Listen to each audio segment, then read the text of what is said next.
इस समय देश में महाकुंभ की चर्चाएं हर तरफ जोरों पर हैं। ये वही महाकुंभ है जो धार्मिक उद्देश्य के लिहाज से हिंदुओं के लिए गर्व की बात है, तो वहीं दूसरी तरफ इसी महाकुंभ से इस बार तमाम तरह की राजनीति भी देखने को मिल रही है। महाकुंभ को लेकर तमाम बड़े बड़े बयान दिए जा रहे हैं। जहां एक तरफ समाजवादी पार्टी पर योगी सरकार निशाना साध रही है, तो वहीं समाजवादी पार्टी भी कई मुद्दों पर योगी सरकार को घेर रही है। लेकिन इस महाकुंभ से आखिरकार इस बार इतनी राजनीति क्यों देखने को मिल रही है?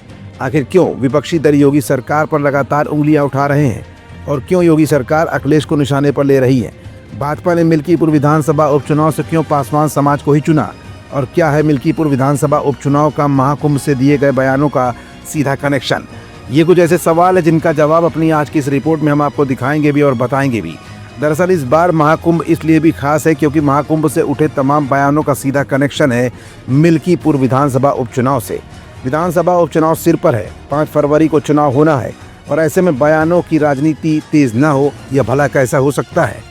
अब जरा मिल्कीपुर उपचुनाव का गणित भी समझ लीजिए और इस उपचुनाव को लेकर समाजवादी पार्टी ने क्या क्या तैयारियां की हैं ये भी जान ही लीजिए।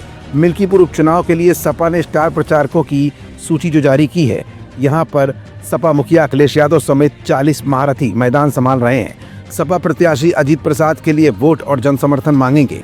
मिल्कीपुर उपचुनाव में भाजपा ने अवधेश प्रसाद के बेटे अजीत प्रसाद के सामने पासी जाति के व्यक्ति यानी भाजपा के चंद्रभान पासवान को उम्मीदवार बनाया है।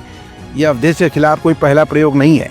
मिल्कीपुर उपचुनाव में पासी कार्ड से भाजपा उत्साहित जरूर दिख रही है, लेकिन अवधेश प्रसाद के खिलाफ अन्य दलों का ये पहला प्रयोग नहीं रहा है।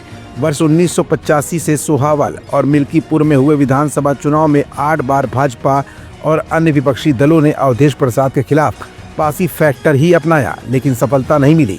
सपा सांसद अवधेश प्रसाद 1974 से लेकर अब तक 13 विधानसभा चुनाव लड़ चुके हैं। इनमें उन्हें 9 बार सफलता मिली है। 7 बार वो जिले की सोहावल विधानसभा सीट से विधायक चुने जा चुके हैं, जबकि 3 चुनाव वो मिल्कीपुर सीट से लड़ रहे हैं, जिसमें 2 बार उन्हें जीत मिली है। पिछले इन सभी चुनावों पर अगर नजर डाली जाए तो लगभग हर बार प्रमुख दलों ने उनके सामने पासी समाज के ही उम्मीदवार को उतारा है। इसमें से 8 बार उन्होंने प्रमुख दलों की चाल को नाकामयाब किया। ऐसे में एक बार फिर यही मिल्कीपुर विधानसभा उपचुनाव सुर्खियों में आ चुका है।